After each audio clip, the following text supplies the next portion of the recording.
creation of an independent African nation. It was the start of Sierra Leone's story. On April 27, 1961, a new nation was born. Its name, Sierra Leone. A former British colony protectorate with its more than 2.5 million people, it is a land of contrasts, of white huts and air-conditioned hotels, of vast savannas and cloud-draped mountains, of tiny like Freetown, which boasts the third largest natural harbor in the world. Hurrying to Freetown, the nation's capital, to celebrate Independence Day, were representatives of 65 Sierra Leoneans themselves. They were coming to celebrate the day that a promise was kept to prepare them for independence, a promise by the nation's leader, Sir Milton Augustus Margai, independence.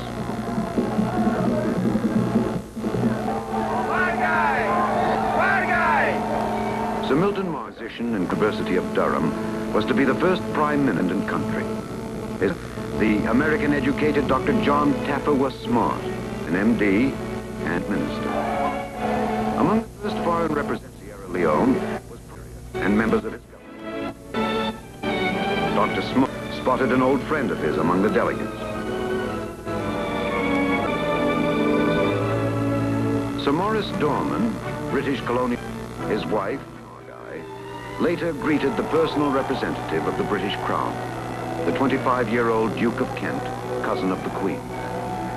The Duke's double assignment was to convey the Queen's personal best wishes to Prime Minister Margai and to transfer the instruments of sovereignty to Sierra Leone.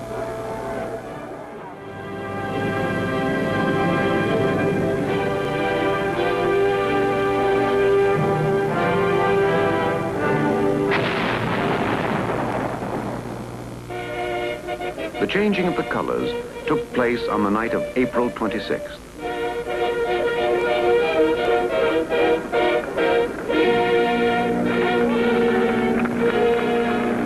Exactly 11:58 and a half, the light on the British flag was turned off, and the green, white, and blue flag of an independent Sierra Leone unfurled for the first time.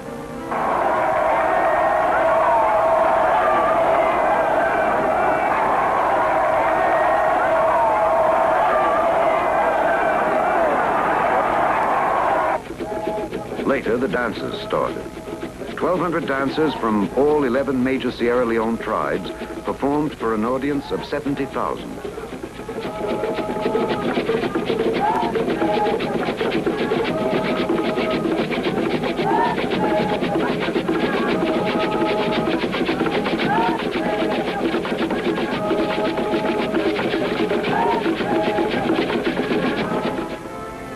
The next morning, the Sierra Leone Parliament was called into session, and Sir Maurice Dorman, General of the country. As Governor General, he was no longer responsible to the British government, but rather to the representatives of the people of Sierra Leone.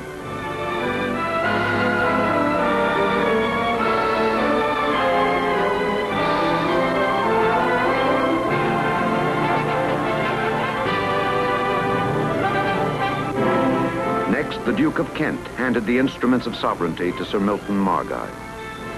Sierra Leone, the 12th member of the British Commonwealth of Nations, was now officially independent.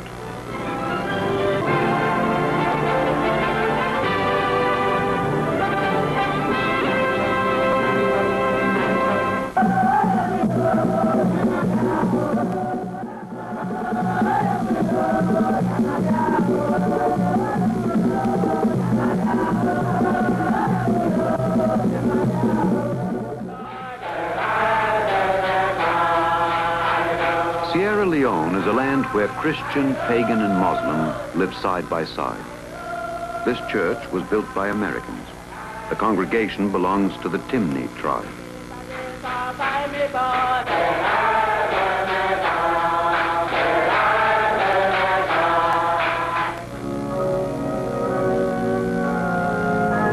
British and American Christian missionaries have worked in the colony and the protectorate since the beginning, just as Muslim missionaries had. Christianity came from the sea. Islam overland from North Africa. Today, the majority of the people are Muslim. Do tensions exist among them? Apparently not. In fact, the encouragement to build Christian mission schools has often come from the Muslims themselves. At a Muslim ceremony on Independence Day, this theme from the Quran was chosen as if to underline the need for cooperation. If ye are grateful, I will increase thee in power, knowledge, and blessing. But if ye are ungrateful, surely my wrath and punishment are severe and tormenting. Although my country is a new country, having its birthday only on the 27th of April, yet this does not mean that we have not been for a long time interested in world affairs.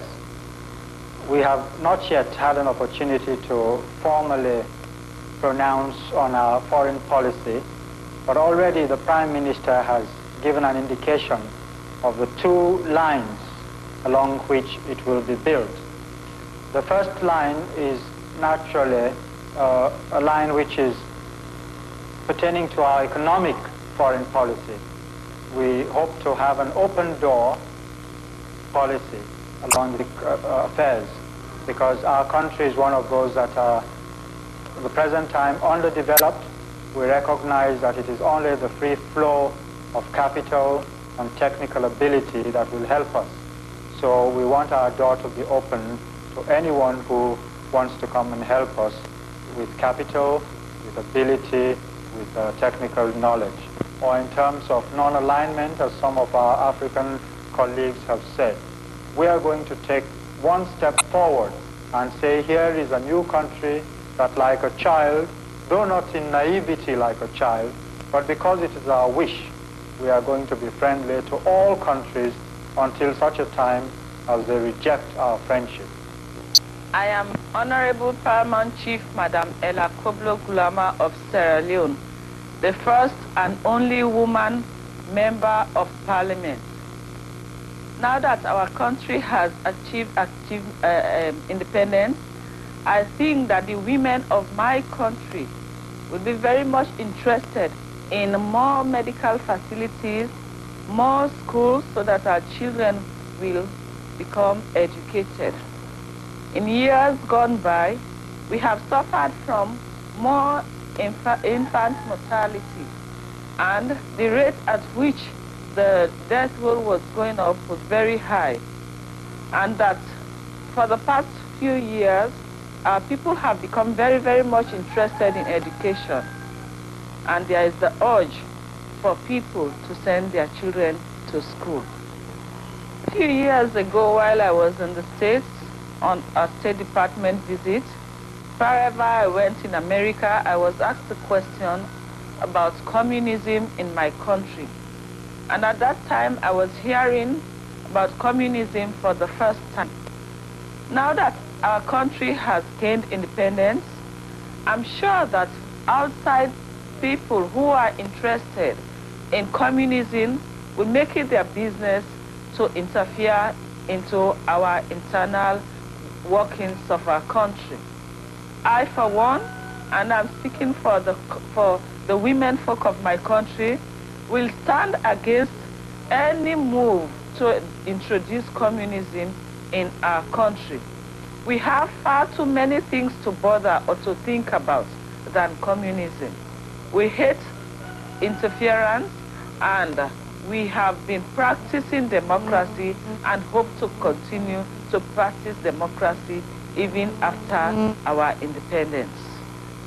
Next year, 1962, we hope to have a general election, and it will be the first time all women in Sierra Leone will be taking part in the voting for their representative. And I'm sure that the women are looking forward to that time when they could be well represented in the legislature of our country. After general elections or during the election, we hope to campaign for as many women as possible so that we can capture as many seats in the legislature.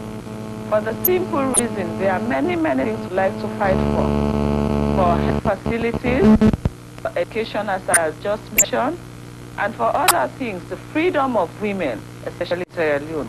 We think we want to have ample opportunities given to us and would like to take our place side by side with our men folk in Sierra Leone. The leaders, many of the leaders in Nigeria and in Ghana have had their education in Freetown. So that Freetown's contribution has been a West African one and not a purely Sierra Leonean. But secondly, a country doesn't live by education alone. It's got to have a strong, viable economy. And it has only been within recent months, recent years, that the economy of Sierra Leone has built up to the point where they can confidently go ahead into the future.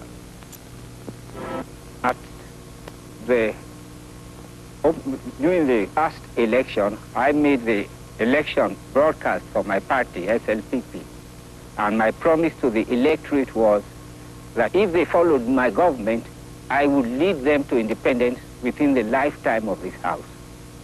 The life of the House will expire next year, about July, but I might spring a surprise and arrange for election earlier. All I would want to do is to turn to electorate. I've done the duty which I promised you. This is what I said. Now, let us go now to the electorate, and you'll decide what form of government you want. Today, we spoke to Dr. Ernest Eastman, a descendant of the emancipated slaves who had settled in Sierra Leone in 1787. We asked him about the early history of his country.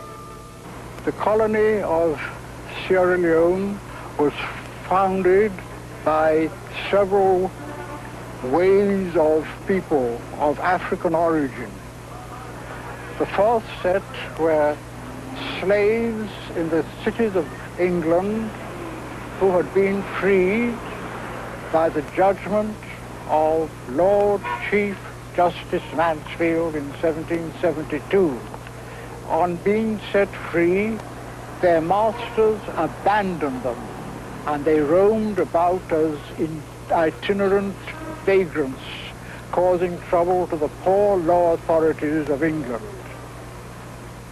Granville Sharp and his friends, who afterwards were responsible for the abolition of the slave trade, 1807, the abolition of slavery, 1833, formed a society for the relief of poor blacks and collected all these former slaves now destitute in London.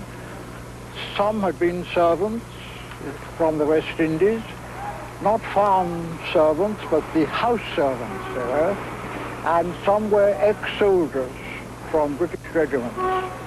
They collected them to the number of about 411, and with the help of the British Navy, transported them to the Sierra Leone River. There was no Freetown in those days, and the land was bought from the Timony King and given over to the English government for the use of these poor blacks who had just come from Britain. About 8 years later, there was a war in Jamaica called the Maroon War, and at the end of that war, the Maroons were captured and transported to Nova Scotia.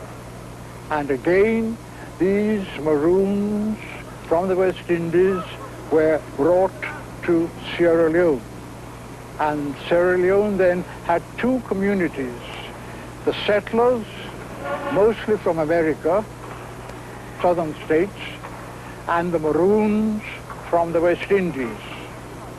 In 1807, slave trade was abolished, and the British fleet had the task of intercepting ships taking slaves from Africa to the West Indies and America.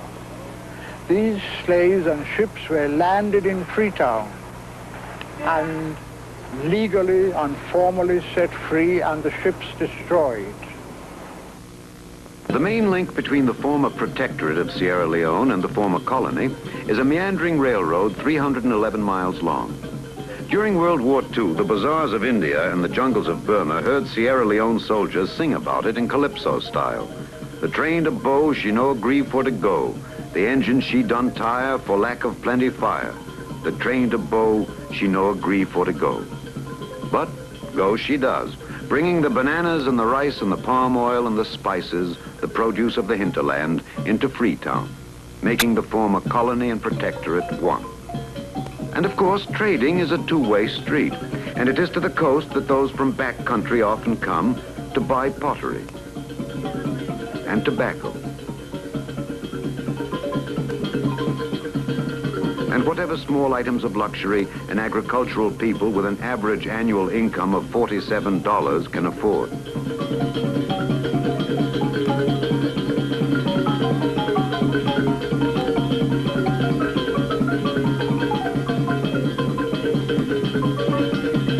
The marketplaces that hark back to ancient bazaars are side by side with modern shopping centers. Sierra Leone has its traffic policemen, its libraries, its movie theaters. Its department stores, stocked with goods from all over the world. Its 5 o'clock rush hours.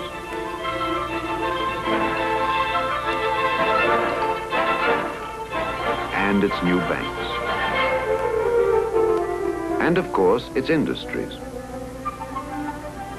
Sierra Leone, for example, is the 3rd largest diamond producing country in the world. Its iron ore deposits yield more than 1.5 million tons of ore concentrates a year.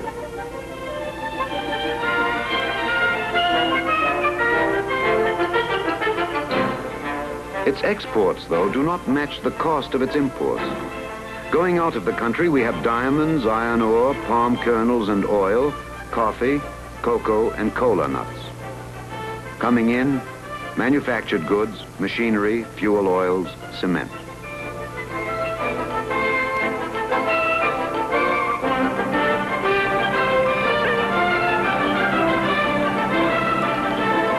This imbalance will, of course, have to be corrected. Sierra Leone, as one observer said, is moving into the cold, harsh world of loans, advisors, economists, budgets, and deficits which go along with freedom and independence, and which is so different from the cozy world of mere legislative councils under a paternal imperialism.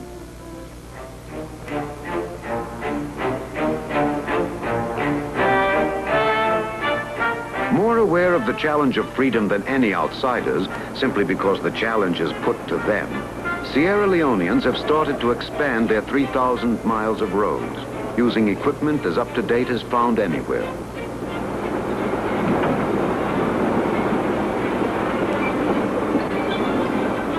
They're putting up government buildings. What would freedom be without a new parliament building?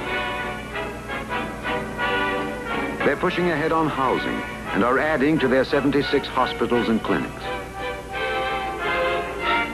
Working in the favor of Sierra Leone's success is the country's absolute determination to push ahead with education. Here we see its 35th secondary school building.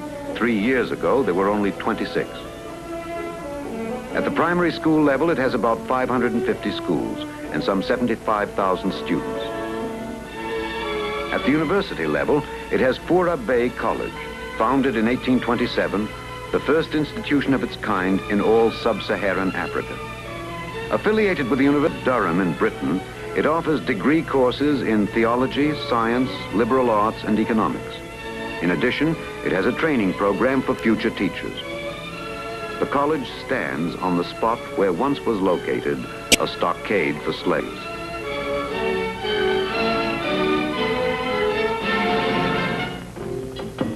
As if saying that the advent of independence was not just a time for dedication, but also of joy, one of the highlights of the week-long independence celebration was a beauty contest.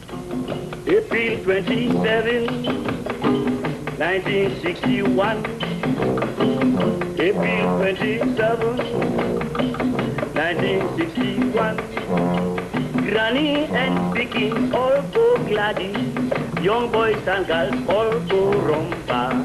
Sammy sings, welcome to you forever. During the week of independence celebrations, Sierra Leone played a series of soccer matches.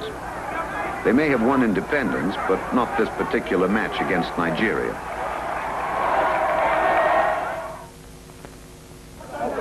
Nine days before independence, Sierra Leone arrested 31 members of a party called the All People's Congress. The official explanation, quote, "The APC does not apparently welcome independence. They want to create disturbances, demonstrations, and confusion during independence and to bring the whole country into contempt and ridicule. These people are financed from abroad," unquote. One argument of the APC was that the country should have new elections before independence. Sir Milton insisted the election should come later.